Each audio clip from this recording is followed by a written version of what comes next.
नहीं है भैया, ये प्रदर्शन जो है कर्मचारी, शिक्षक, शिक्षामित्र, अनुदेशक सभी का एक संयुक्त मोर्चा है। इसमें 18 से भी ज़्यादा संगठनों ने प्रदेश स्तर पर शिक्षकों के समर्थन में अपने दायित्वों का निर्वहन करने के साथ साथ, क्योंकि इसमें हमारे संगठन का निर्देश है कि हम पठन पाठन को संचालित करते हुए छुट्टी के आवर में ही हम धरना प्रदर्शन कर रहे हैं कि समाज ये कहे देखे कि हम क्यों पीड़ित हैं। हम आप अगर नगर क्षेत्र में आप चूँकि बलिया में रहते हैं, आकर के देखिए हमारे शिक्षक 7:30 बजे स्कूल खोलने का इनका आदेश है। हमारे विद्यालय 7:15 बजे भी खुले रहते हैं।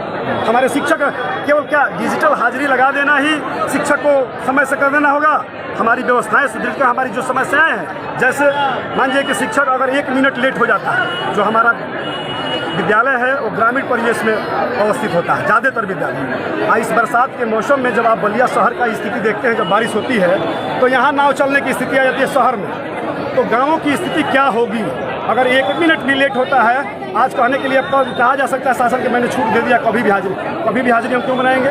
हम 7:30 बजे स्कूल में आते हैं, 7 बजे आते हैं, उस समय हम हाजिरी बनाएंगे, कभी नहीं बनाएंगे। और मुझे हाजिरी से हमारे शिक्षकों को कोई परहेज नहीं है, लेकिन इसकी समस्याएं व्यवहारिक क्या है। सरकार जो है अपने उच्च कार्यालयों में, सचिवालय में एक बार इसको इम्प्लीमेंट करके 1 महीना समय से रियल टाइम अटेंडेंस करा करके और तब हमको बताए कि उसमें कुछ व्यवहारिक परेशानियाँ आ रही हैं। और हमारी जो जेन्युइन समस्याएं हैं, जैसे आप जानते हैं अगर हमारे शिक्षकों के पास केवल 14 CL और 1 साल का पूरे जीवन में मेडिकल लीव है, उसके अलावा कोई अवकाश इनके पास नहीं है। इवन जो सबको अवकाश मिलता है उसमें भी हमारे शिक्षकों से कह दिया जाता है कि विद्यालय खोल करके और कार्यक्रम ऑर्गेनाइज करिए, उसको छुट्टी में गिरेगा। इन परिस्थितियों में अगर कोई दुर्घटना होती है तो आने वाले समय में तो शिक्षकों की मानवीय संवेदना भी खत्म हो जाएगी। कोई हमारा भाई अगर घायल होगा तब उसे बचाने के जगह हमको अटेंडेंस हाजिरी, क्योंकि हमारा जीविका, हमारी नौकरी ब्रेक हो जाएगी, हमारा वेतन कट जाएगा, वेतन कट जाए फिर नौकरी ब्रेक हो जाएगी, बहुत सारी समस्याएं आएंगी जिसका निस्तारण जब तक नहीं किया जाएगा तब तक। हम लोग जिलाधिकारी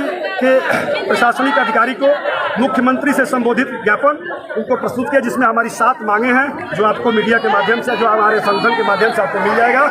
और इसमें जनपद के कोई भी शिक्षा संगठन ऐसा नहीं है जो इसमें इन्वॉल्व नहीं है, केवल किसी एक व्यक्ति का ये संगठन नहीं।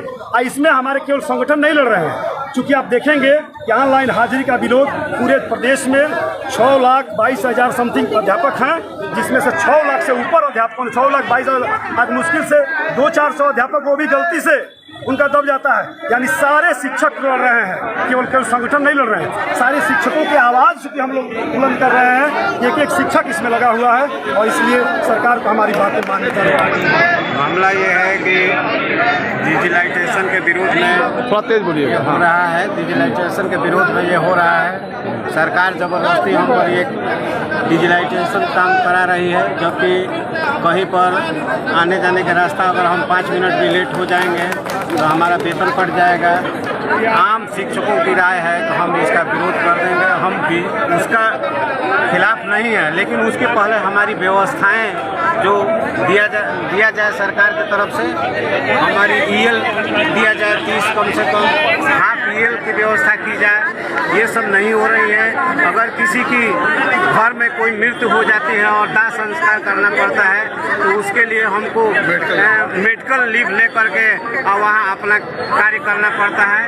ये तमाम समस्याएं हैं, इसलिए हम इसका विरोध कर रहे हैं। अगर मान लीजिए रेलवे फाटक बंद है तो हम अपने विद्यालय पर कैसे चले। हम लोग यहाँ जिलाधिकारी कार्यालय पे पत्रक देने के आए हुए हैं। ऑनलाइन हाजिरी के में होने वाली कठिनाइयों को सरकार के सम्मुख रखा। ऑनलाइन हाजिरी का विरोध क्यों हो रहा है? क्या ऑनलाइन हाजिरी का विरोध नहीं हो रहा है।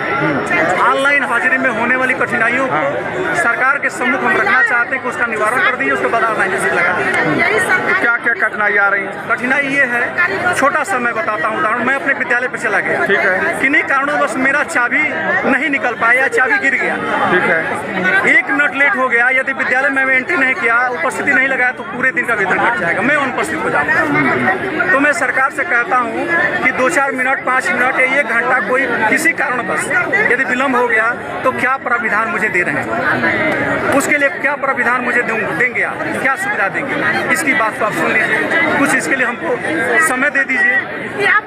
हमें हमारे घर में मैं 2 बजे से पहले हमारे घर से अचानक सूचना आ रहा है कि आपके बेटे का हाथ टूट गया है। घर से सूचना आ रहा है तो मैं क्या कहूँगा, 2 बजे के पहले निकलने से पहले मैं क्या कहूँगा कि मैं अपनी पत्नी से कि मैं एक लाचार पति हूँ, लाचार बाप हूँ, मैं नहीं जा सकता क्योंकि मेरी उपस्थिति कट जाएगी। सरकार से मैं यही कहता हूँ कि हमें कुछ तो जगह दीजिए कि मैं 1 घंटे क्या मैं कह कर जाऊँ, क्या ऐसा अवकाश है तो उसके लिए हाफ डे अवकाश दे दीजिए। घर में शादी विवाह पड़ गए या मृत्यु हो गई जिसमें घर से बाहर हम जा नहीं सकते हैं, 15 दिन 20 दिन लगेंगे, तो उसके लिए हमें 30 उपार्जित अवकाश जो है उसमें से हम ले सकते हैं। मेडिकल लीव मिला हुआ है मुझे, लेकिन मेडिकल लीव में एक प्राविधान ये है कि जब तक हमारे साथ मेडिकली दिक्कत नहीं आती है तब तक हम मेडिकल लीव नहीं ले सकते। इसलिए तमाम दिक्कतें आ रही हैं। ऑनलाइन में केवल सहूलियत सरकार मुझे दे दे और ये पूरी तरह से अव्यवहारिक है। मैं यही कह रहा हूँ कि इसको व्यवहार में ला दीजिए। उसके बाद जहाँ जो कहिए, मैं एफिडेविट बना करके दे रहा हूँ, हजारों लाखों शिक्षकों की तरफ से मैं कह रहा हूँ कि मैं ऑनलाइन हाजिरी आज ही से दे। पीछे ये शिक्षक परेशान है, इसलिए परेशान है कि न तो कोई सुविधा है, तमाम तरह की परेशानियां हैं, टीसीओ से ऊपर काम उनको लाद दिए गए हैं ज़बरदस्ती। बार बार हाई कोर्ट सुप्रीम कोर्ट के कहने के बावजूद भी उन पर अत्याचार किया जा रहा है और ऊपर से जो है ऑनलाइन हाजिरी देकर यहाँ तक कि सुबह सुबह उन्हें भेज दिया जाता है कि खाने की व्यवस्था करिए, दूध की व्यवस्था करिए, फल की व्यवस्था करिए, ऊपर से जो है ऑनलाइन हाजिरी थोप दी गई। ठीक, आने का रास्ता नहीं है, सुविधा नहीं है, बरसात है, कहीं दिक्कत हो गई तो हम कहते हैं कि सारी चीज़ें करने के लिए शिक्षक तैयार है, लेकिन उसके कार्यों को कम करिए, उसके ऊपर जो वो तो जो काम थोपे गए हैं उसको कम करिए, उसको हटाइए, क्योंकि इससे कामों से 2 तरह की दिक्कतें आ रही हैं। एक तो शिक्षक परेशान हो रहा है और दूसरा जो शिक्षा व्यवस्था है भारत की वह जो है बदस्तूर जो है निचले पावदान में जा रही है।